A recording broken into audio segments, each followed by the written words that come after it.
이 채널의 운영 목적은 홍보, 수익 추구, 정보 공유의 3대 목적을 가지고 운영되고 있음을 알려드립니다. 선거보리의 자동차장입니다. 저는 아침부터 차키를 들고 지하 주차장으로 갑니다. 때문에 그랜저를 좀 소개해 드리도록 하겠습니다. 이 녀석이고요. 옆에는 제 스크램 411이 잘 있네요.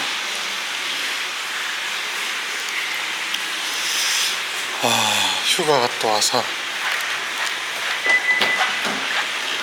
이렇게 주차를 해놨는데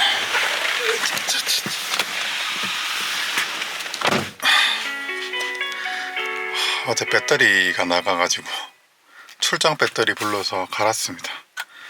아무튼 첫 시동 걸어보겠습니다. 일발 시동 잘 걸리죠. 시끄러. 현재 주행거리는 18만 3천 킬로를 탔습니다. 2015년 몇 월식이더라? 6월인가 7월인가 그럴 겁니다. 프리미엄 등급이고요. 내비는 순정으로는 옵션을 선택하지 않은 등급이라서 내비는 이렇게 싸제 제품이 매립되어 있고, 그 다음에 그냥 그랜저 HG 여러분 알고 계시면 그냥 통풍 시트 있고 오토홀도 있고, 그 다음에 슈퍼비전 계기판 프리미엄 등급이라서, 그 다음에 메모리 시트, 전동 시트 있고, 2열은 여러분 알고 계시는 그냥 프리미엄 등급의 그런 차입니다. 실내는 깨끗한 편이에요. 험하거나 그렇지는 않습니다. 그 다음에 전차주분이 마운트 아이런 부분은 정비를 해 놓으셨더라고요. 그래서 진동도 거의 실내로는 많이 안 들어오는 편입니다. 물론 디젤이라 디젤 소음이 들리시죠? 그건 어쩔 수 없고, 이번 여행 기간 동안 평균 연비는 16.2km를 찍었습니다.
디젤 세단이 좀 어색하긴 하죠.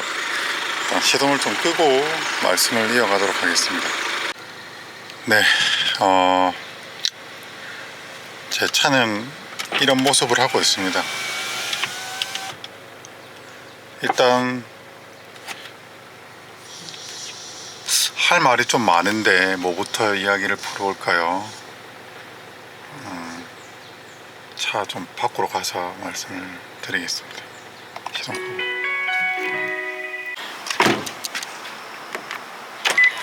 맨날 구시대 유물 같은 차만 타다가 이렇게 키레이스고 있는 차를 타니까 편하긴 하네.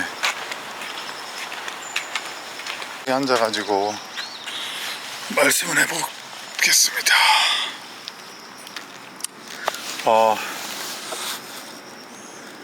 차를 제가 그랜저를 구매한 이유는 제 스파크 너무너무 만족하거든요. 스파크는 없애는 게 맞는 것 같은데 제가 지금 차가 오토바이하고 트위지도 있기 때문에 보험만 지금 와이프 차, 그랜저, 오토바이, 트위지 4개 내고 있거든요. 그러니까 너무 많이 너무 많이 내고 있기 때문에, 게다가 뭐 와이프 차는 어쩔 수 없이 처분할 수 없는 영역이고, 그 다음에 업무용 차가 이제 스파크랑 이제 그랜저도 생겼으니까 그랜저 2대고, 트위지는 부업용인데 그렇고, 그 다음에 오토바이는 또 오토바이니까 그렇고, 그래서 고민이 그랜저랑 스파크를 어떻게 하지? 트위지를 없애고 스파크를 남겨둘까? 스파크를 처분을 할까? 이게 좀 고민이긴 하거든요. 근데 아무튼 그랜저를 구매하게 된 이유는 장거리를 조금 더 편하게 다녀볼까 하는 생각 때문입니다. 그리고 아이들이 아무래도 덩치가 커지면서 이제 와이프 차 아베오에 4명이 타고 다닐 수 있어요. 저희는 어릴 때 갓난아기 때부터 제가 이제 흑역사라고 하면 흑역사일 수 있는데 한번 얘기를 드리면, 제가 예전에, 저는 나이가 젊을 때 저 좋은 차를 탔던 것 같은데 나이가 들면서 비싼 차를 잘 안 타고, 이제 둘째를 임신해서 이제 출산 그 산통이 왔어요. 와이프가 이제 분만통이 와가지고 이제 산부인과로 가야 되겠다 해서 움직이는데 서둘러 이제 짐 챙겨가지고, 그때 병원이 이제 와이프랑 제가 근무했던 그 병원에서 이제 출산을 했거든요. 부산에 이제 문화병원이라고, 그쪽으로 가는데 제가 당시에 이제 베라크루즈가 있었습니다. 베라크루즈는 사실 거의 안 타죠. 주로 이제 출퇴근용 경차, 뭐 둘이 다닐 때는 또 경차, 주로 저는 항상 움직일 때 항상 스파크 키를 먼저 들거든요. 그래서 그때 막 와이프가 배가 아파가지고 막 힘들어 하는데, 제가 베라크루즈를 베라크루즈 키를 안 들고 그때 경차 키를 들고 내려가가지고 와이프 뒷자리 눕히고 경차 뒤에, 그리고 병원 갔던 적이 있는데 그거를 지금도 얘기해요. 그때 나 배 아파 죽는데 큰 차, 좋은 차 놔두고 경차 끌고 와가지고 그것도 가다가 기름 없다고 기름 넣고 갔다면서 지금도 얘기합니다. 아무튼 그만큼 저는 경차를 좋아하고, 첫 번째 옵션이 늘 경차인 사람인데, 무슨 얘기 하다가 아무튼 그 스파크 다 좋은데 1차로로 이제, 그러니까 2차로로 다니다가 1차로를 이제 추월할 때 1차로로 들어가잖아요. 그럴 때 뒤에 빠른 차가 1차로에서 날라오면 약간 눈치가 보인다고 할까? 이제 급가속이 좀 잘 안 되니까, 고속도로에서. 물론 경차가 힘 탈린다는 얘기가 아니라 약간의 그런 아쉬움이 있어요. 이제 언덕이라든지 특히나 에어컨 틀고 다닐 때, 그럴 때. 그 다음에 스파크도 불편하지 않거든요 저는. 근데 조금 더 큰 차로 타면 좀 더 편할까, 출장 다닐 때 조금 더 편하겠지, 이런 생각을 가지고 에이 그래 뭐 애들도 또 어디 식구들이 4명이서 다 같이 움직일 날이 별로 없거든요. 애들이 크다 보니까 잘 없는데, 그래 뭐 가족용으로도 쓰고 업무용으로도 쓰자 해서 구매를 하게 된 겁니다. 이제 그랜저를 왜 구매했냐, 그런 이유 때문입니다. 두 번째, 자 그래서 어떻게 구매를 할까. 예전에는 그냥 저는 엔카만 보고 차를 구매했거든요. 뭐 동호회 뭐 또 친구 통해서 중고차 매장 이렇게 알아본 게 아니고, 저는 그냥 엔카 보다가 마음에 드는 매물이 있으면 그냥 가서 사왔던, 제 차는 다 그렇게 구매했습니다. 아니면 신차를 구매하거나 그렇게 해서 차를 샀는데, 중고차 하는 친구가 저희 집 이 아파트면 저 가려져 있는데, 저 대각선에 저 동에 살아요. 저기 저희 엄마도 살고 저희 친구도 사는데, 그 친구한테 그래 차를 하나, 내가 탈 차를 하나 매입해야 되겠다 해서, 헤이딜러를 하니까 중고차 하는 사람들은 헤이딜러를 통해서 제가 친구 아이디를 받아가지고 직접 헤이딜러로 제가 직접 고른 차예요. 헤이딜러가 이제 잘 아시겠지만 헤이딜러 일반이 있고 헤이딜러 제로가 있습니다. 헤이딜러 제로는 소비자적 관점에서 설명을 드리면, 헤이딜러라고 하면 내 차를 올리면 중고차 딜러들이 쭉 해서 경매를 붙는 거잖아요. 높은 입찰 순으로 해서 경매를 붙게 되는 거고, 일반 헤이딜러는 이제 1등 찍은 사람이나 혹은 뭐 2등이든 내 마음에 드는 딜러를 이제 최종적으로 이제 결정을 해서 선택을 해서, 그럼 차 보러 오세요 라고 하면 오게 되고, 그러면 일반 같은 경우는 실차를 보고 이 부분은 흠집이 있네요, 엔진이 문제가 있네요, 누유가 있네요, 뭐 등등 해가지고, 예를 들어서 최종 낙찰가가 1,000만 원이었으면 현장에서 현장 감가를 하게 됩니다. 기스가 있어서 어떻고, 타이어가 없어서 어떻고, 누유가 있으면 어떻고, 현장 감가를 하게 되거든요. 그게 이제 헤이딜러 일반 소비자적 관점에서. 헤이딜러 제로는 나 자꾸 현장 감가하는 딜러들을 만나기 싫어, 그러니까 그냥 낙찰가 그 가격 그대로 팔고 싶어, 이렇게 이제 하는 게 헤이딜러란 말이에요.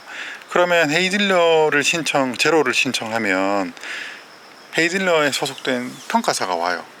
평가사가 오면 와가지고 내 차를, 제가 중고차 검수를 하잖아요.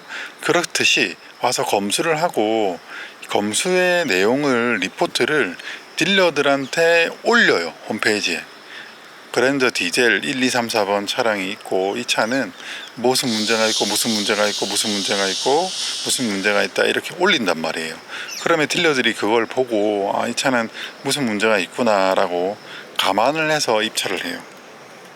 그러면 대신 현장 감가는 당연히 없죠, 제로니까. 그래서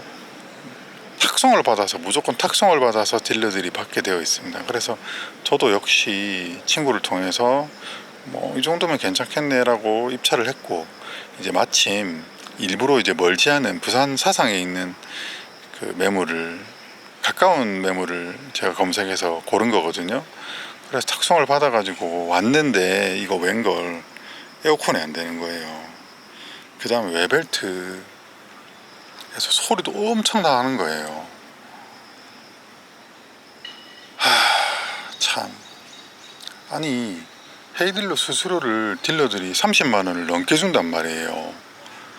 헤이딜러 이제 낙찰되면 딜러들이 헤이딜러에 30만 원을 넘는 금액을 주고 수수료를 떼고 저기 차를 가지고 오는 거거든요. 아니 근데 에어컨이 안 되는 거는 도대체 차를 뭘 봤다는 얘기입니까? 그 다음에 벨트 소음에 대해서도 참 말하면 안 돼. 이게 문제가 뭐냐면, 이 경매에 평가하는 차는 전부 뭐 엔진 진동, 뭐 미션 충격, 뭐 하체 이음 등등등등 이런 면책 사항들을 쭉 나열해서 적어 놓거든요. 나중에 자기들은 난 고지했다, 문제 없다 라고 얘기하려고. 뭐 진동까지는 그럴 수 있다고 쳐요. 소음도 그럴 수 있다고 쳐요. 근데 에어컨이 안 되는 거는 검수를 놓친 거잖아요. 자기들이 도대체 뭘 한지 모르겠어요. 반대로 헤이딜러 제로는 소비자하고 딜러들이 뒤바뀌는 거란 말이에요. 이제 딜러가 소비자가 되고 소비자가 이제 즉 중고차 판매자가 되는 거예요. 그래서 차를 받아보니까 이 더운 여름에 에어컨이 안 되는 거예요. 그래서 에어컨을 수리하는데 60만 원 썼습니다. 컴프레셔 갈고 콘덴서까지 갈았어요. 참 진짜. 근데 그걸 이제 헤이딜러 본사에 친구가 이제 클레임 해가지고 보상받은 금액은 20만 원입니다. 20만 원 이상 안 줘요. 그러면 30만 원 이상 손해 보는 거잖아요. 수수료도 30만 원 넘게 주고 수리비도 더 들고 자기들이 차를 똑바로 안 보고 고지를 제대로 안 해서 결국 피해는 고스란히 중고차 매입 딜러가 보는 거잖아요. 이러니까 이런 일이 비일비재합니다. 헤이딜러를 통해서. 그러니까 일반 사람들은 뭐 중고차 하면 딜러들이 이제 사기꾼들 이렇게 보통 그냥 싸잡아 욕을 많이 하시잖아요.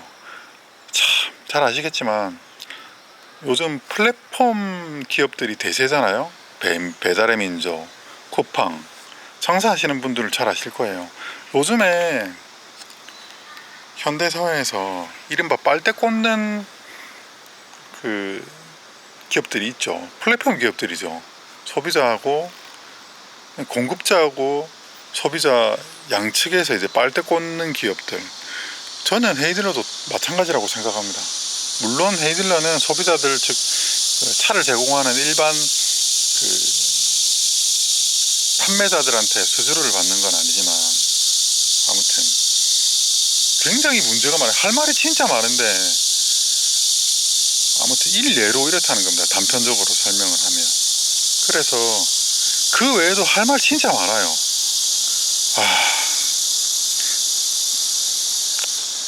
판금 고지 이런 것도 제대로 안 하고 그다음 평가사마다 그 기준도 다 다르고 왜냐하면 평가사의 역량이 다 다르잖아요. 역량도 다르고 성향이 다른데 그것도 기준도 다 다른 것 같아. 제가 쭉 보니까 뭐 믿을 수가 있어야지. 두 번 다시는 앞으로 저는 헤이딜러 제로는 안 할 겁니다. 다시금 느끼지만 차는 무조건 직접 보고 구매해야 돼요. 진짜. 아무튼 가지고 와서 이제 벨트 수리하고 그다음 에어컨 수리하고 그다음에 내비도 또 안 돼가지고 있잖아요. 내비도 수리하고 배터리도 제가 놀러 가가지고 배터리도 다음날 되니까 시동이 안 켜지는 겁니다. 그래서 배터리도 교환했어요. 어제 출장 배터리. 지금 와이프랑 아들내미 병원 가는데 잠깐 갔다 오겠습니다. 아들내미 주사 맞으러 지금 병원에 갔거든요. 전에 커피숍에서 기다리고 있겠습니다. 들어가서 뭐 이야기를 하려니까 좀 쪽팔리니까 여기서 이야기 마무리하고 가도록 하겠습니다. 오늘 이야기는 그 완결이 그랜저 완결이 아니니까 그냥 참고만 해주세요.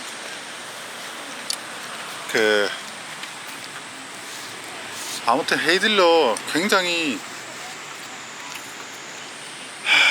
이 중고차 이 경매 시스템이 좀 개선의 여지가 많다.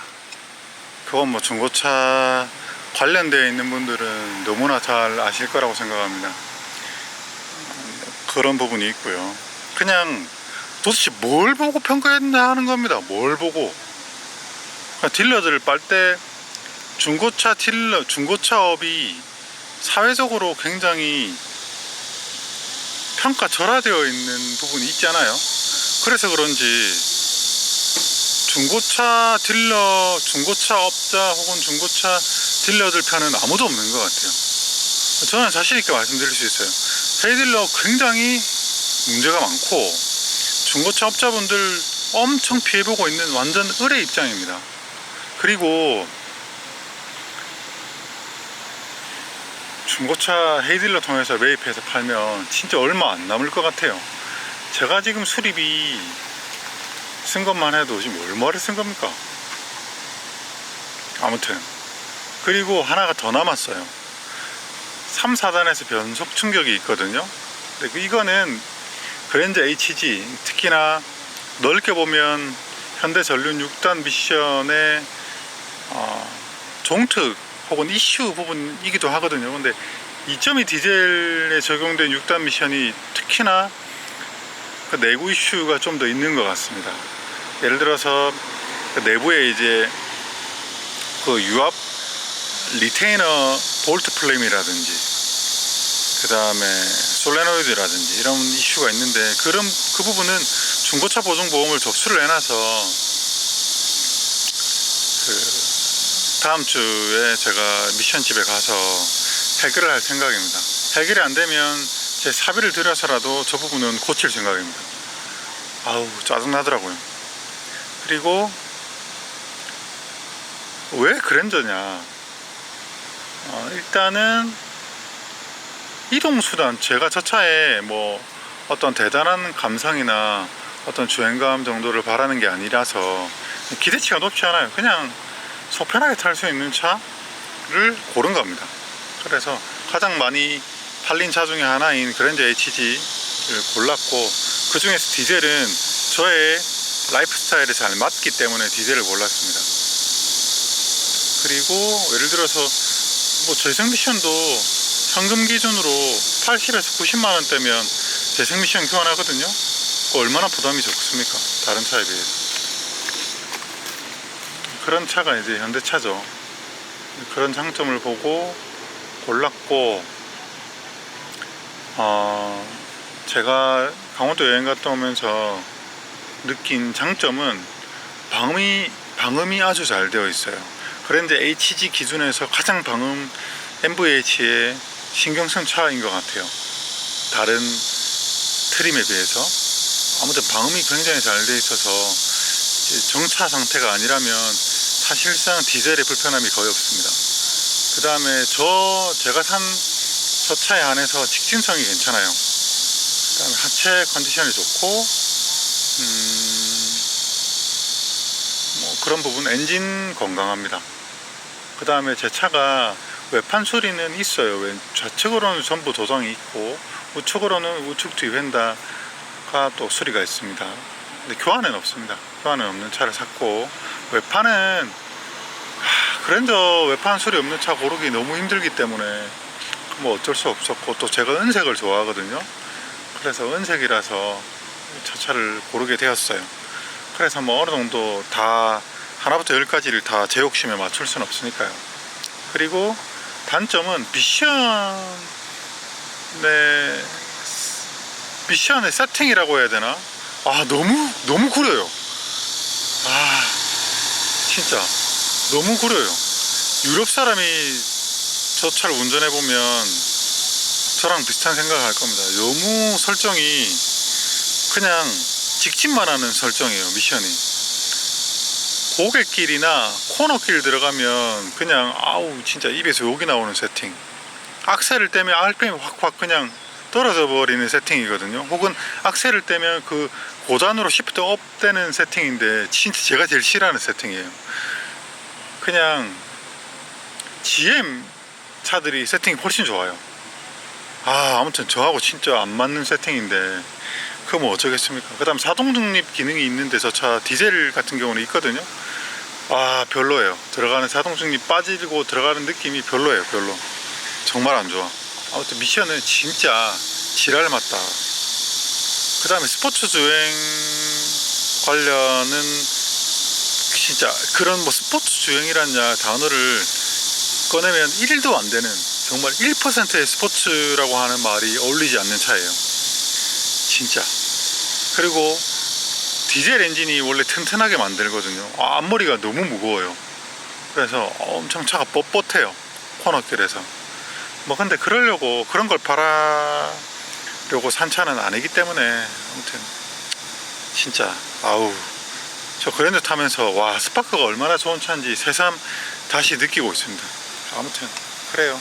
저는 올라가서 커피 마시고 또 미션 수리하고 또 그랜저에 대해서는 3탄으로 다시 찾아뵙도록 하겠습니다. 너무 정신없이 제 사실을 솔직히 여러분들만 알고 계세요.